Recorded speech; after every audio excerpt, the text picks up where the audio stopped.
check the anything you want, like the balance of the contract or the other thing, and it can connect to the real network, like a EVM network, like Ethereum, like the Arbitrum, like the other thing. Yeah.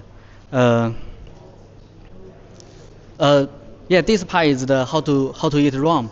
Like the modT can compile the code into the opcode and run it in the virtual VM. Then you can debug it. You can check every state, like the stack, like the memory, and you can have a they have a special feature. You can real time to check everything. Like you can check the other contract balance, other contracts, otherwise, yeah. So actually the protocol is to the education. I think the education is the main target. Yeah. So you can like the Jupyter book, you can write your Solidity code and to teach or to tell other people how to run and what will the execution result and I'm not sure if you did you know Rapport Lens DeFi Hack Lab. It's a POC lab. You can run the POC. You can replay the POC in the modality. Yeah, that's right. And by the way, how to say? It inspired by Foundry. So there will has not any JavaScript code and only Solidity code. You can use the Solidity code to run to build transaction, to send a transaction into the real network, and you can do anything what the Foundry can do. And there has a very simple version, and I make it in the 1 week. Uh, so the, the the very simple one is you can press it wrong, and he will uh, print everything about your variable. Yeah, and you can write some contract in the modality like this one, and you can run it, and then you can make some code like this, and just run it, and they will print any information, and you can directly to add something like function like. Uh,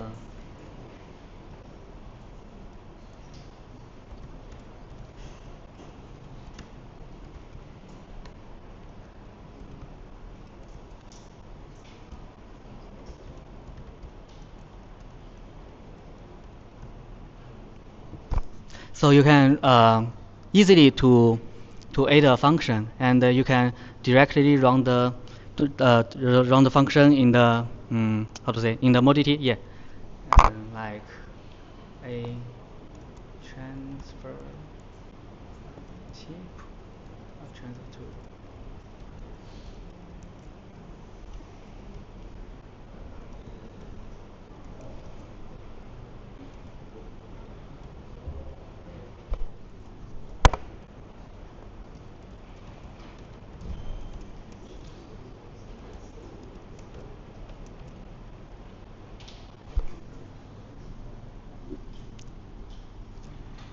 What? Sorry. Yeah. If you type wrong thing, they will print the detail, and you can run it again. Yeah, then you can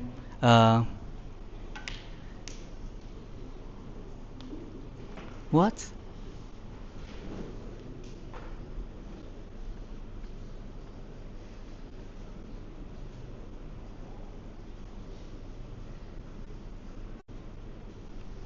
Uh, maybe something wrong, but you can you can do it. Yeah, because this version is a very simple version, and I built it by myself, only myself, and in 1 week. So there have a lot of problem. Yeah, that is the Solidity too. Yeah, I'm actually in the future. This site is maybe to show some information about the stack, about the memory, about anything. Yeah, you can check anything in the this site.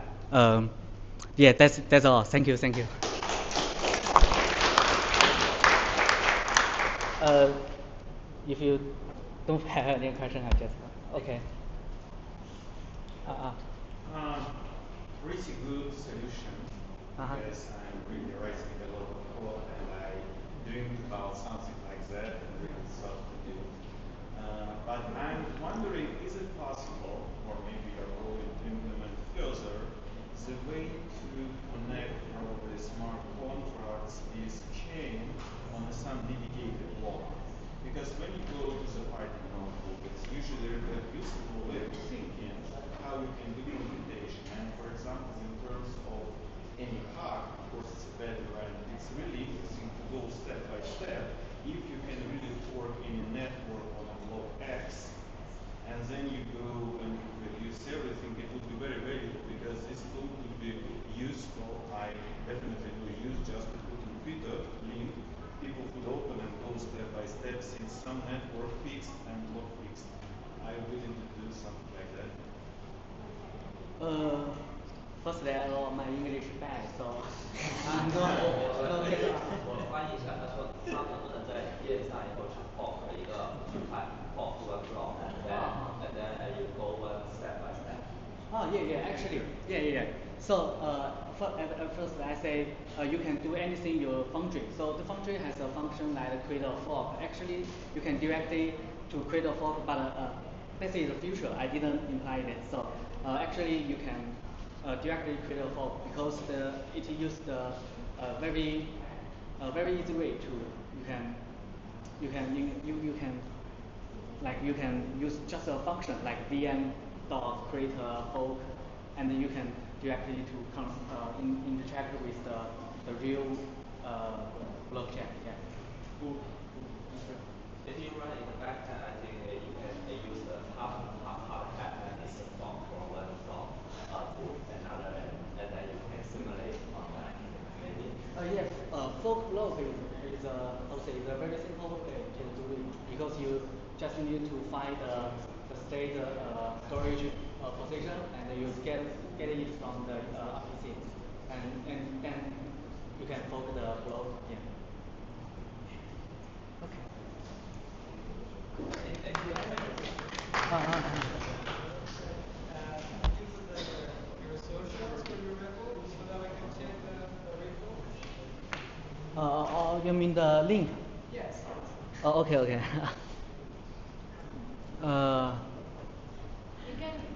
You can also put it on the spreadsheet afterwards. Sketch? Yes, here on the here. Okay. You can put it here afterwards. Okay. I write the link to the how to say the Spreadsheet. the spreadsheet. Yeah, spreadsheet. Okay.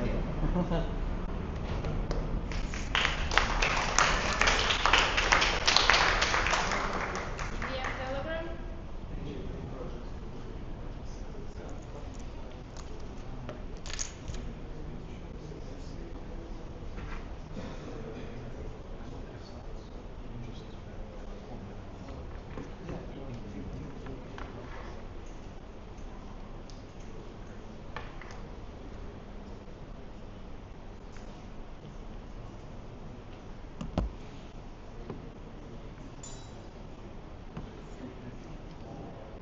We have slides, but a bit later.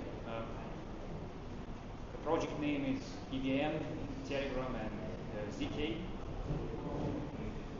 So what do we do during Invisible Garden?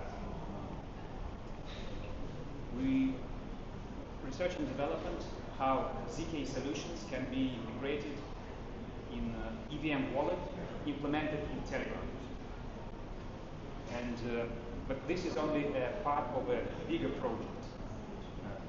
What is the bigger project about?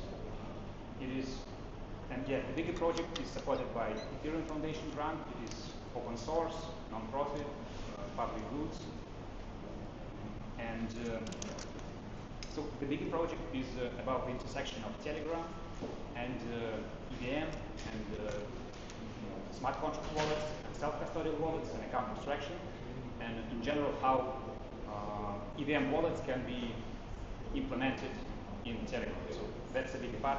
But during Invisible Garden, we focus on the milestone about ZK, so how ZK can be integrated in EVM wallet in Telegram.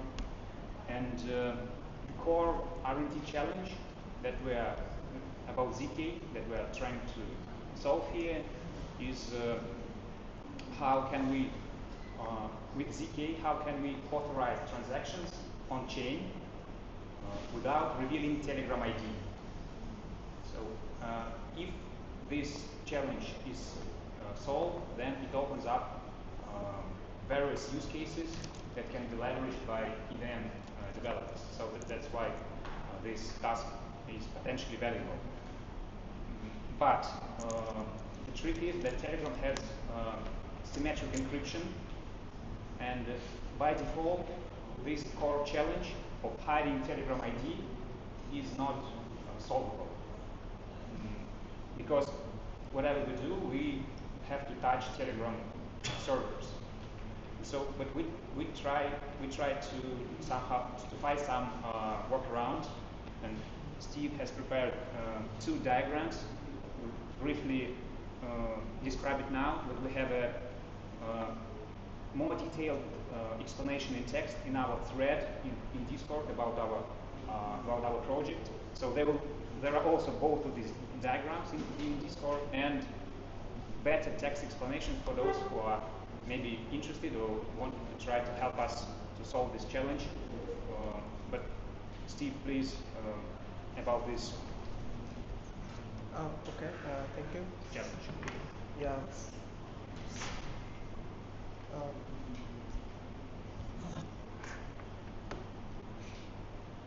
Yeah. So let me first talk about the problem. We want to hide Telegram account information from from other knowing it, and we want to have a way that we can use Telegram's account as a way to into our send transaction or something. In today we have several existing solution, but not for Telegram, but for for Google account or like Apple account. The common thing in that existing solution is they support for something called OIDC compatible our providers. Here we have like Google or Apple, for example. So let's first take a look at like how the existing solution looks like, and then we talk about our problem with Telegram later. Here we have like assuming that we have a user that want to interact with Web3 using their Google account. The first thing that user do is that they create like a thing called ephemeral wallet, which is like this disposal wallet that you use for like a short period of time and then you dispose it.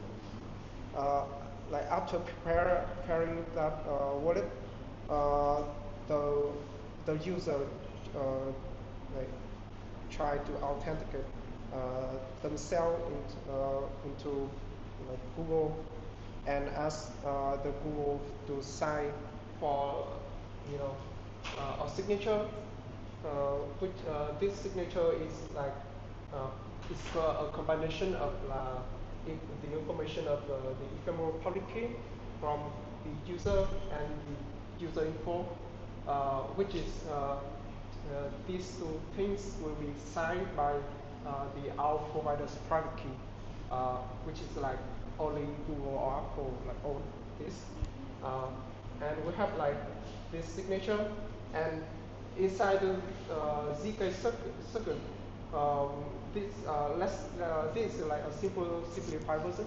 You can imagine that within this circuit, our provider's public key is already embedded inside this circuit, and by putting like the ephemeral public key, the user info signature, and the user info inside here, the circuit can know that if this signature is valid or not. And after like we have that verdict, and the contract, the smart contract can use this information to like attach some your Google account with this public-private key, and this with this ephemeral public key, and then you can use that ephemeral wallet to interact with Web3. Yeah, is that clear? Any question about this? I want to make this clear first. So this is called a symmetric approach, because the key used for signing the user info and the key for verifying that info is like a different value. So this is called asymmetric. So for Telegram, it uses symmetric instead.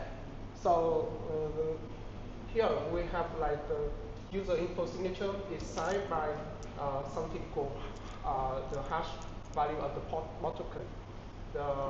And also when we try to verify inside the server, the hash mod token we also use to verify.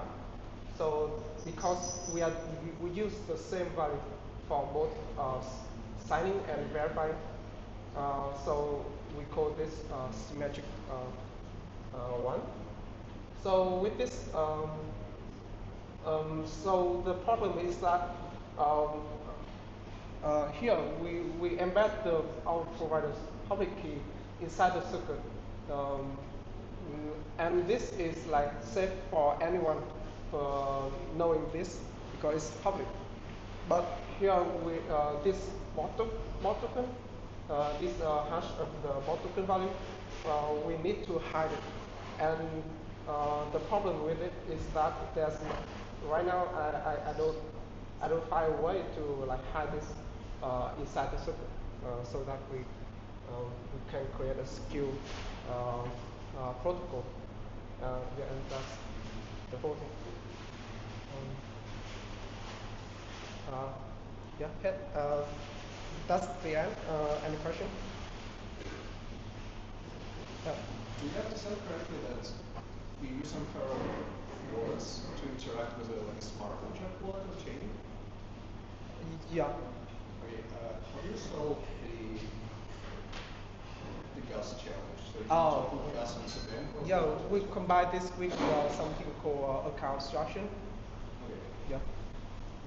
So like you will have a layer server that will sign the transaction for you, and you will pay it like No, in some. Oh, the account abstraction. Yeah, account abstraction.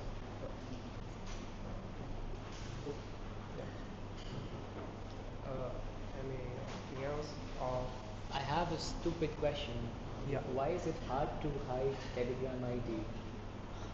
If you want to build a wallet, why is it hard to hide the Telegram ID? why is it hard? Hard? Why is it hard to hide the ID? You can just create a key and save it, and the ID has no connection to the generated key. So by then anyone can create a quick proof, right? No, but the key will be just like for you. It will be in your account. But you're still revealing your user ID in Telegram when you're interacting with Telegram. Telegram itself, Telegram servers, they will still know that this is your user ID. And they will be able to link basically your user ID and the key or user Okay, so we are trusting Telegram. Yeah. Yeah. Sorry. One more question. No, that Okay. answers it. Yeah. Thank you. Sorry, I'm just wondering,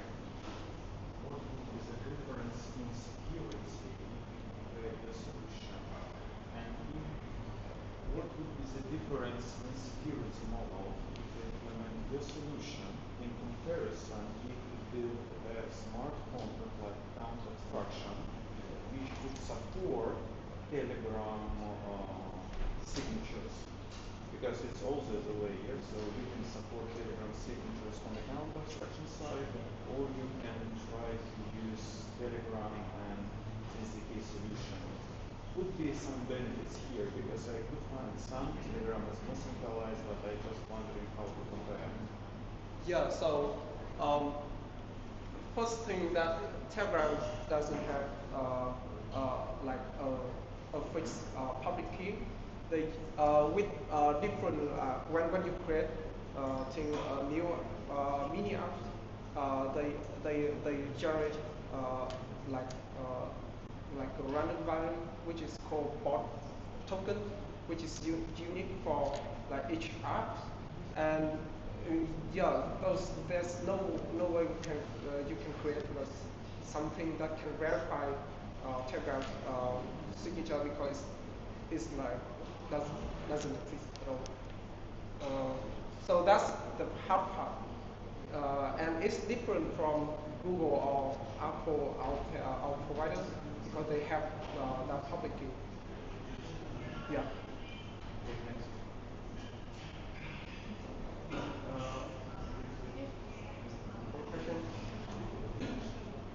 Yeah, yeah. I see that you already make the diagrams, so that's way better to explain the solution that you're making, right? And for me, it's just an idea, but I think that if you really need that to be private, yeah, you will need like some kind of external circuit to not provide that and just provide like a proof. That's just an idea, but that's what I think right now. If it's not something that you want public in the circuit, right?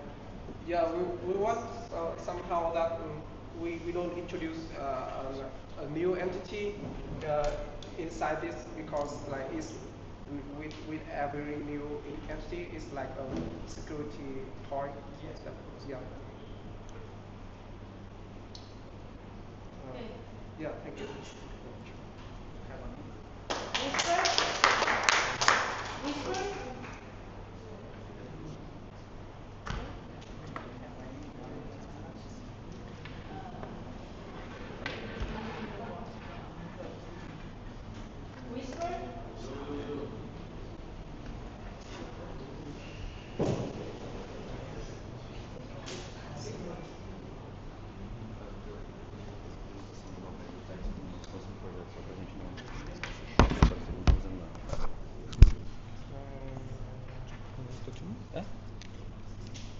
Som.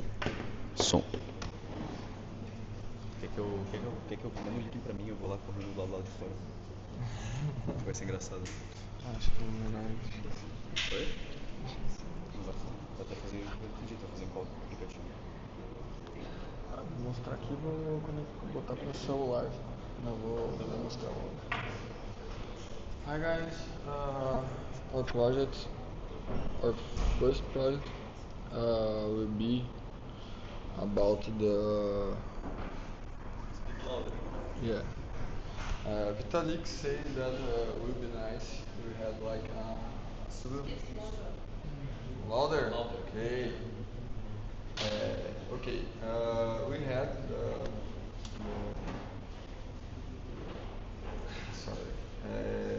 Vitalik says here that it would be nice that we have like a localized speech push to encrypt real-time voice. Yeah. And we did this application that uses WebRTC to create rooms, and we can call in P2P. Yeah.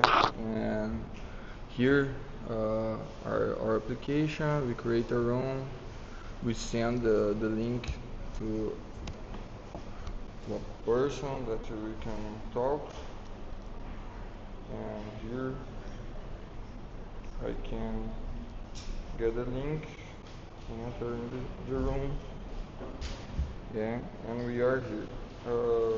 I don't put the voice here because will be there. How's the name when we? Yeah, a lot of noise there. But is here is not a new thing here. We are using WebSC that is like a partner in industry. But we are searching a lot about how to put maybe ZKP here or Web3 to